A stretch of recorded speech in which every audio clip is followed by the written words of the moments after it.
Tendulkar Anderson ట్రోఫీని team India పరాజయంతో మొదలుపెట్టిన విషయం తెలిసిందే. టెస్ట్ సిరీస్లో భాగంగా మొదటి టెస్టులో ఇంగ్లాండ్ చేతిలో ఇండియా ఓడిపోయింది.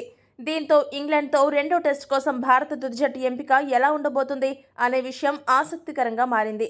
టీమిండియా తుది జట్టులో జరగబోయే మార్పులేంటి, జస్ప్రీత్ బుమ్రా స్థానాన్ని భర్తీ చేసేదెవరు అన్న చర్చ ఎక్కువగా జరుగుతుంది. ఈ నేపథ్యంలో శార్దూల్ ఠాకూర్ స్థానంలో నితీష్ కుమార్ రెడ్డిని తీసుకోవాలనే వాదన వినపడుతుంది. అయితే ఆసీస్ దిగ్గజ ఆటగాడు పాంటింగ్ మాత్రం సరికొత్త విశ్లేషణను తెరపైకి తీసుకొచ్చాడు.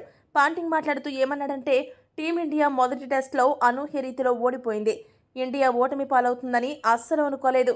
ఆల్రౌండర్గా ఎంపికైన శార్దూల్ ఠాకూర్ తీవ్రంగా నిరాశపరిచాడు. దీంతో రెండో టెస్ట్ నుండి అతన్ని తప్పిస్తారని అనిపిస్తోంది.